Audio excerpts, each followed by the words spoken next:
Hello बच्चों, Minerva एजुकेयर्स की concept learning class में आपका स्वागत है। बच्चों, आज हम क्लास 6 से 7th वर्कबुक इंग्लिश से फॉर्मेटिव असेसमेंट नंबर 2 को सॉल्व करेंगे। बच्चों, फॉर्मेटिव असेसमेंट फर्स्ट हमने सॉल्व किया था, आज हम सेकंड कर रहे हैं। फॉर्मेटिव असेसमेंट का मतलब होता है रचनात्मक मूल्यांकन या आकलन। यानी पिछला फर्स्ट से लेकर 7th वर्कशीट तक हमने पढ़ा था, उसका मूल्यांकन आप फॉर्मेटिव असेसमेंट फर्स्ट में कर चुके हैं आपका। और वर्कशीट नंबर 8 से लेकर 14 तक 14 तक जो वर्कशीट्स आपने पढ़ी है, सोल्व की है, समझी है, उन्हीं में से आपका अब फॉर्मेटिव असेसमेंट सेकंड यानी आपका रचनात्मक आकलन किया जा रहा है कि आपने पिछली वर्कशीट्स में कितना सीखा है, कितना समझा है और इसको आपने सोल्व किया होगा।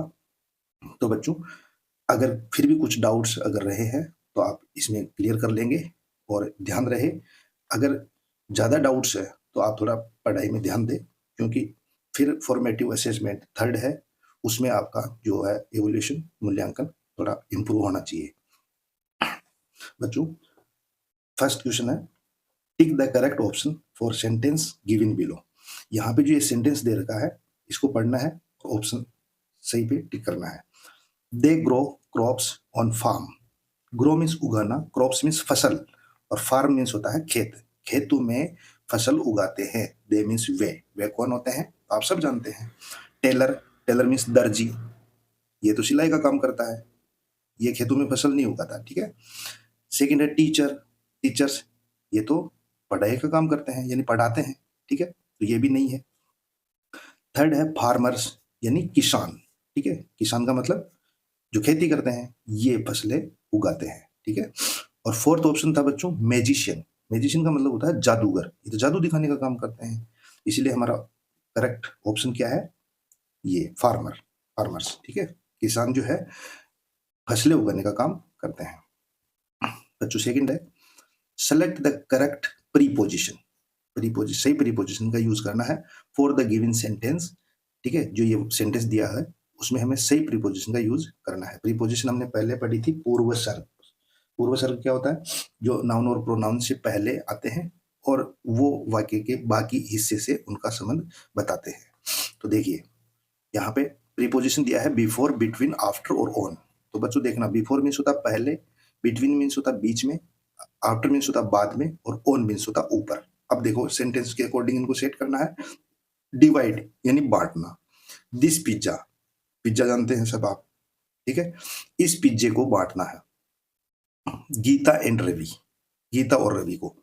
तो बच्चों, जब इन प्रीपोजिशंस का यूज हमने पढ़ा था तो बताया था कि किसी भी चीज को अगर दो के बीच बांटना है या कोई भी चीज दो के बीच स्थित है, ठीक है, तो वहां पे बिटवीन आता है, ठीक है। तो यहाँ पे आएगा बिटवीन यानी बीच में, यानी गीता और रवि के बीच में इस पिज्जे को डिवाइड करना है, ठीक है, क्योंकि वो दो है। क्वेश्चन नंबर थर्ड है बच्चों, tick the correct command. Command का मतलब आदेश जो आपको मिलता है for the given sentence. Given means दिया हुआ वाक्य, सेंटेंस। तो ये दिए हुए वाक्य में कौन सी कमांड आपको देनी चाहिए, ठीक है। करेक्ट कमांड का इस्तेमाल हमें करना है। देखो, I am getting very late. Getting very late का मतलब मैं देरी, लेट हो रहा हूँ, ठीक है। हम आप जैसे स्कूल जाते हैं और लेट हो रहे हैं, टाइम निकलता जा रहा है, तो क्या बोलेंगे, घर वाले भी बोलेंगे, और आप रास्ते में अगर निकल रहे हैं तो कोई भी बोलेंगे कि बच्चों लेट हो जाओगे, आप जल्दी जाओ। तो जब मैं लेट हो रहा हूँ स्कूल जाने में, तो मुझे कौन सी कमांड मिलेगी या हम कौन सी कमांड देंगे। देखो, सिट डाउन, बैठ जाओ, नहीं होगा, बैठने के लिए थोड़ी बोलेंगे। वॉक स्लो, वॉक का मतलब होता है टहलना, चलना, तो स्लो मीन्स धीरे, धीरे चलो। जब लेट हो रहा है तो धीरे चलने के लिए कौन बोलेगा, ठीक है, नहीं होगा। मेक ए लाइन यानी लाइन बनाओ, अभी स्कूल पहुंचे ही नहीं है, कैसे लाइन बनाएंगे। हरी अप यानी जल्दी करो। जब कोई लेट होते हैं तो हम क्या बोलते हैं, जल्दी करो, जल्दी करो, ठीक है, तो जल्दी करने को हम बोलते हैं हरी अप, ठीक है। बच्चों, नंबर क्वेश्चन 4 है, tick the option that you do not see in the given picture.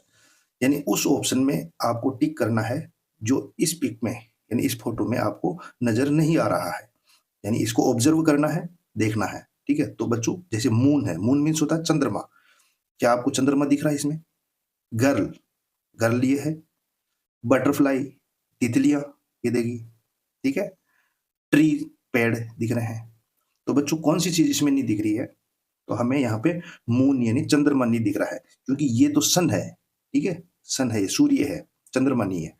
Girl, tree और बटरफ्लाई यानी तितली, ये तो हमें दिख रहे हैं, मून इसमें हमारे को दिखाई नहीं दे रहा है, ठीक है।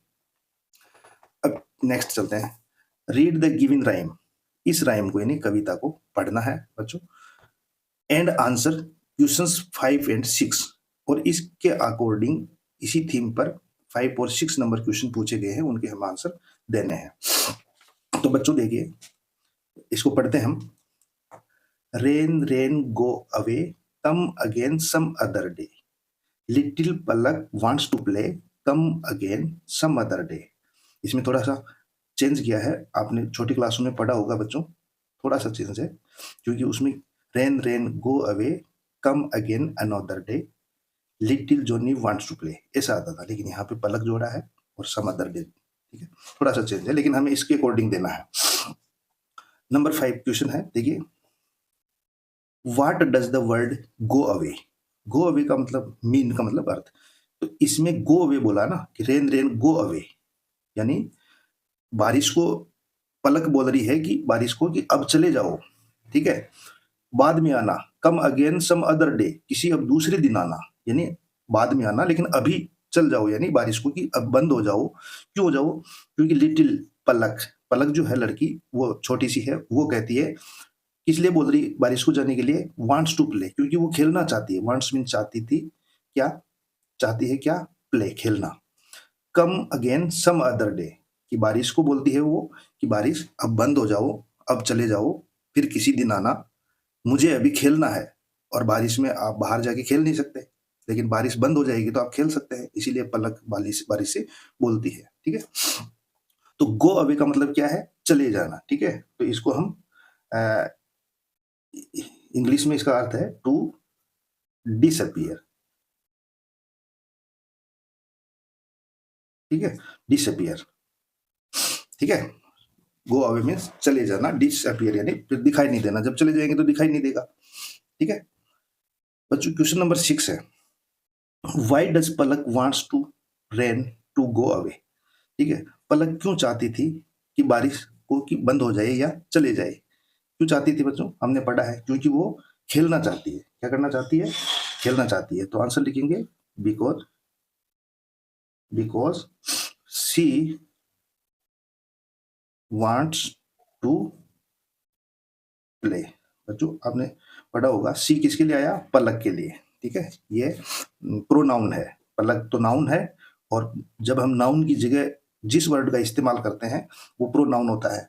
तो देखिए बच्चों, यह यहाँ पे सी प्रोनाउन है, ठीक है। अब देखिए, read the given passage and answer the questions 7 and 8, ठीक है। इसको पढ़ना है और 7 और 8 क्वेश्चन का आंसर देना है। देखिए पैसेज पढ़ते हैं। Raju has a dog named Tim, Raju के पास एक कुत्ता है जिसका नाम टिम है।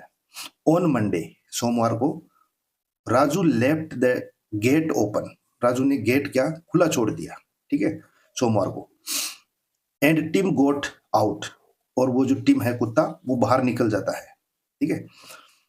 ही वॉज लॉस्ट, लॉस्ट का मतलब खो जाना यानी गुम जाना, तो वो गुम गया था। Raju looked for Tim behind his home, Raju ने उसके घर के पीछे देखा कि कहीं यहां से निकल के घर के पीछे चले गया हो। एंड एट द पार्क, और उसके बाद में उसने पार्क में देखा। But he was not there, लेकिन वो कुत्ता वहां पे नहीं मिला। राजू फाउंड, राजू ने क्या किया? उसको जब खोजना जारी रखा तो फाउंड मीन्स पाया, Tim in the playground of his school, तो उसको वो जो टिम कहाँ मिला? उसकी स्कूल के प्ले ग्राउंड में मिला। राजू वॉज वेरी हैप्पी, तो राजू खुश हो गया। And he hugged Tim, hugged का मतलब होता है बच्चों गले मिलाना, गले मिलना, यानी अपने कुत्ते को उसने, टिम को गले लगा लिया जैसे मिला तो, ठीक है। अब क्वेश्चन नंबर 7 है बच्चों, देखिए, what happened on Monday, Monday को क्या हुआ था? मंडे को राजू ने अपना गेट खुला छोड़ दिया था और उसका जो टिम है कुत्ता वो गुम गया था। तो हम इसका आंसर लिखते हैं on Monday Raju's dog was lost, यानी मंडे को राजू का कुत्ता खो गया था। ठीक है। क्वेश्चन नंबर 8 है बच्चों, what was the second place Raju looked for Tim. बच्चों वह कौन सी जगह है जहां पे राजू ने लुक्ड मीन्स देखा टिम को। सेकंड प्लेस, सबसे पहले राजू ने कहा देखा, हमने पढ़ा था कि राजू जैसे ही गेट खुला रहा और टिम उसको नहीं मिलता है तो वो सबसे पहले बिहाइंड हिज होम, घर के पीछे देखता है फर्स्ट टाइम तो, और फिर वहां नहीं मिलता है तो वो वहां से पार्क में जाता है। ठीक है। तो दूसरी बार कहाँ देखा उसने सेकंड टाइम में, वह कौन सी स्थान है जहां पे गया, तो वो था पार्क। तो लिखिए answer, the park was the second place where Raju looked for Tim, यानी the park was the second place where Raju looked for Tim. पहले राजू घर के पीछे ही देखा बिहाइंड हिज होम, और सेकंड टाइम पे वो गया किस जगह पे गया, पार्क में गया उसको खोजने। बच्चों ये फॉर्मेटिव असेसमेंट 2 कंप्लीट हुआ। मुझे उम्मीद है आपको अच्छे से समझ में आया होगा। बच्चों अगर ये क्लास आपको अच्छी लगी हो तो वीडियो को लाइक करें और चैनल को सब्सक्राइब और शेयर करें, ताकि आपको आने वाले समय में इसी तरीके की वीडियो टाइम से मिलते रहे। Thank you.